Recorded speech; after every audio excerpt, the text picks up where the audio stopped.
આપને અંદાજ નહીં હોય. સફાઈ અને સ્વચ્છતાની એટલી મોટી તાકાત હોય છે કે જેના કારણે ગરીબમાં ગરીબ માનવીને ભયંકરમાં ભયંકર રોગચાળામાંથી બચાવી શકાય છે. અને ગુજરાતમાં ધીરે ધીરે સ્વચ્છતાના ક્ષેત્રમાં વધુમાં વધુ સાધનો કેવી રીતે આવે, માણસની ગરિમાને ચોટ ન પહોંચે એવી રીતે એને સ્વચ્છતાનું કામ કરવાનો અવસર મળવો જોઈએ. એના માટે સાધનો ઉપલબ્ધ કરવાની દિશામાં આપણે નિરંતર પ્રયાસો કરી રહ્યા છીએ. આ વખતે તો રાજ્ય સરકારે નગરપાલિકાઓ સુધી સફાઈનું કામ કરનાર લોકો માટે આવશ્યક સાધનો પહોંચાડવા મોટું અભિયાન ઉપાડ્યું. એ જ રીતે મારે સમાજનો પણ ટેવ બદલવાની છે.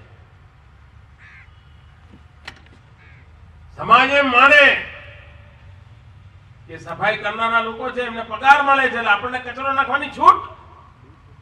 મેં તો એવા લોકો જોયા છે કે આપણો આ બિચારો ભાઈ અને બેન માંદા હોય તો એ કચરો વાળીને ગયા હોય અને પછી એમને પેલા ઉઠ્યા હોય હવારમાં કચરો બહાર નાખે અને એટલા એનો મુકાદમ આવે, મુકાદમ રાડો પાડે કે તે શું કચરો વાળ્યો, એ કચરો પડે બોલો કે મારા ભાઈ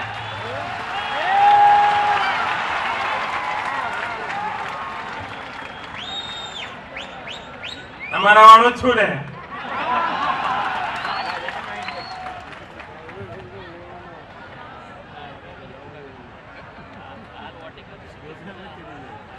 ભાઈઓ બહેનો, હું ગરીબ પરિવારમાં જન્મ્યો છું, ગરીબની તકલીફ હું સમજતો હું.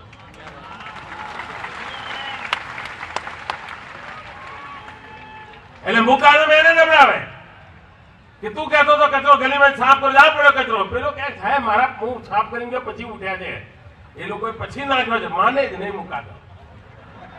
અને પછી એને મુકાદમને ખુશ કરવો પડે.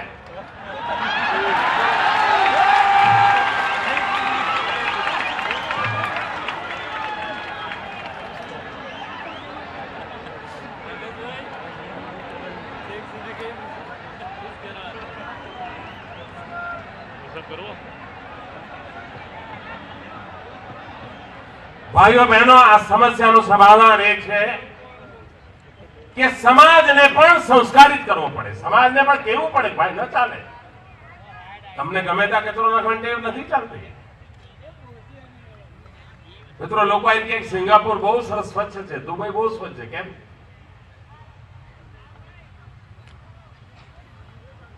મેં કહ્યું ત્યાં આગળ તમે સફાઈનું કામ કરનાર માણસોને જોયા હતા એટલે સ્વચ્છ છે. ત્યાં તમે કોઈને કચરો નાખતા જોયો તો ત્યાં નહોતો જોયો, એના કારણે સ્વચ્છ છે. સફાઈ કરનારાઓ કારણભૂત ઓછા છે, કચરો નાખનારા કારણભૂત વધારે છે. અને તેથી સમાજ જીવનમાં એક વાતાવરણ બદલાવવાની આવશ્યકતા છે. અને એકવાર વાતાવરણ બને, તમે જો આપણે મંદિરમાં જઈએ તો કે કોઈને કહેવું પડે કે ચપ્પલ ઉતારો, ઓટોમેટિક મનમાં વિચાર જ આવે કે મંદિર છે ચપ્પલ ઉતારીને જઈએ. એમ વાતાવરણ જો બનાવી દઈએ એકવાર, એક સ્ટાન્ડર્ડ મેન્ટેન કરી દઈએ સ્વચ્છતાના, તો પછી દરેકને એમ થશે કે નહીં ભાઈ હવે આ ગંદકી ના કરાય. આ પ્લાસ્ટિક એ તો કાળો ઘેર કરી નાખ્યો છે. જ્યાં જોઈએ ત્યાં તમે એક સમારંભ કરते હોય આટલું પતિને કોઈ પાછળથી જઈને ફરશો ખબર પડશે અહીંયા સાહેબ દર 5 ઇંચ એક પ્લાસ્ટિકની એક ચીજ પડી હશે. હવે ગમે તેટલા સફાઈ વાળા હોય કેટલું ખેંચે. મિત્રો, પશ્ચિમનું જે જીવન હતું એનો પ્રભાવ સમજ્યા વગર આપણે સ્વીકાર્યો, એના કારણે મુસીબતો વળી છે. અને એ ક્રમ હજુ એ ચાલુ છે કે પશ્ચિમના લોકો પાસે વિપુલતા એટલી બધી હતી કે એમને થ્રો અવે કલ્ચર શરૂ કર્યું. કોઈ ચીજ જો લેવાની, ઉપયોગ થાય ફેંકી દેવાની. પછી એમને થયું કે ફેંકી દેવા વાળું જોખમી છે, એટલે એમણે રિસાયકલ ચાલુ કર્યું. એટલે પહેલા વાપરીને ફેંકી દેવાનું, પછી ફેંકી દેલું ભેગું કરવાનું, ભેગું કરેલું ફરી પાછું મશીનમાં નાખીને નવું કંઈક બનાવવાનું, ફરી પાછું વાપરવા લેવાનું, ચક્ર ચલાવ્યું. આપણે પણ એ મોડેલ પર જવા માંડ્યા. આપણે પણ થ્રો અવે કલ્ચરમાં આવી ગયા, ફેંકી દેવાનું. આપણે પહેલા શાકભાજી લેવા જતા હતા તો ઘરેથી થેલી લઈને જતા હતા ને. અહીં મોટા ભાગના લોકો બેઠા હશે, બધાને ખબર છે કે એક જમાનો એવો હતો કે આપણે શાક લેવા જઈએ એટલે થેલી લઈને જતા હતા. હવે શાક લેવા જઈએ શાક વાળો જ થેલી આપે. પછી જો ઘેર આવીને શાક કાઢી લેવાનું, થેલી ફેંકી દેવાની. તો આપણા બાપ દાદાએ કર્યું હતું સારું હતું કે આપણે કરીએ સારું છે? પણ કેમ તો પશ્ચિમની ટેવ લઈ આવ્યા અને થ્રો અવે કલ્ચર, ફેંકી દેવા વાળું કલ્ચર લઈ આવ્યા. અને પછી એમાં થોડો ખર્ચો કરીને વળી પાછો રિસાયકલ કરવું. ભાઈઓ બહેનો, આપણા દેશને તો એવી સંસ્કૃતિનો વિકાસ કરવો પડશે. Use reuse, use reuse. જે આપણી જૂની હતી, કપડા ફાટી જાય તો આપણે શું કરતા હતા? ગોદડી બનાવતા હતા. યુઝ રીયુઝ આપણું કલ્ચર હતું. મોટો ભાઈ 8મા ધોરણમાં ભણતો હોય, 8મું ધોરણ ભણી લે તો ચોપડી હાથે રાખીએ. નાનો ભાઈ 6ઠ્ઠામાંથી 8મા આવે ત્યાં સુધી ચોપડી મૂકી રાખીએ. કેમ? Use reuse. આ આપણી આખી પરંપરા હતી. ફરી એકવાર થ્રો અવે અને રિસાયકલ અને રીયુઝ એ ચક્રમાંથી બહાર આવીને યુઝ રીયુઝ, યુઝ રીયુઝ, એકની એક ચીજ અનેક રીતે કેવી રીતે વાપરી શકાય એ પરંપરા જ આપણા જેવા ગરીબ દેશને પાલવે. અને એ જો હશે તો સ્વચ્છતાનું પણ કારણ ઊભું થશે, સ્વચ્છતાનું વાતાવરણ ઊભું થશે. આ દિશામાં આપણે બધા પ્રયાસ કરીએ. હું ગઈકાલે તમારા સ્ટેન્ડિંગ કમિટીના ચેરમેનને કહેતો હતો, મેં કોઈ વર્ષમાં આપણે એક કાર્યક્રમ એવો ન કરી શકીએ કે જેટલા મારા વાલ્મીકી પરિવારો છે બધાની કોલોની છે, એ બાળકોને મારે મળવાનું થાય છે અવારનવાર. મળવાનું એટલી ટેલેન્ટેડ છોકરાઓ છે બધા આપણા વાલ્મીકી સમાજમાં.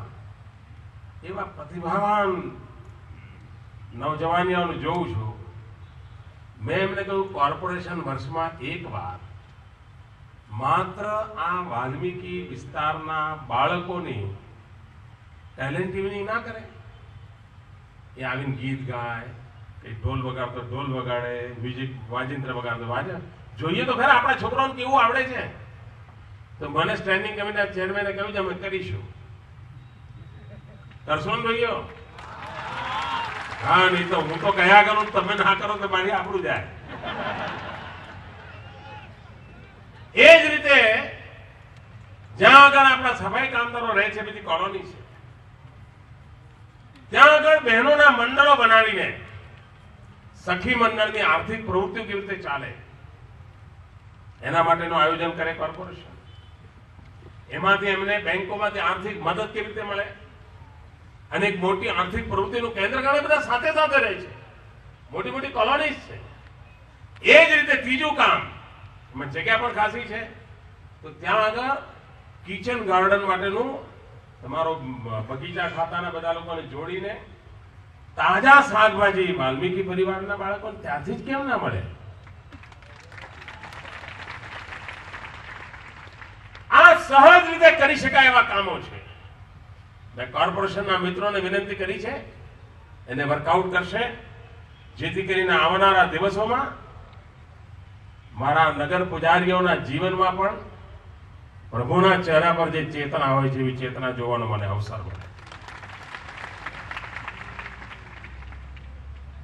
નિર્મળ શહેરને માટે થઈને જે મિત્રોએ ભગીરથ કામ કર્યું, સ્વચ્છતાના માનદંડો સ્થાપિત કર્યા અને એમને સન્માનવા માટે મોટા ઇનામ આપવાની જાહેરાત કરી, હું કોર્પોરેશનના મિત્રોને આ સાહસ માટે અભિનંદન આપું છું. અને જેમને આ ઇનામ પ્રાપ્ત થઈ રહ્યા છે એમને અભિનંદન આપું છું. અને જે ઇનામમાં રહી ગયા છે એમને વિશ્વાસ આપું છું કે આપ એક ડગલું આગળ ચાલો, આજ નહીં તો કાલ આપનો વારો પણ આવશે. પણ આ શહેર, આપણે નગર પૂજારી છીએ. નગર પૂજારી તરીકે જેમ મંદિર સુશોભિત હોય તો પૂજા ભક્તોની સંખ્યા વધતી હોય છે, એમ નગર પૂજારી તરીકે આ નગરની શોભાની ચિંતા આપણે કરતા રહીએ. એ જ અપેક્ષા સાથે આપ સૌને ખૂબ ખૂબ શુભકામનાઓ, ખૂબ ખૂબ ધન્યવાદ. જય જય ગરવી ગુજરાત.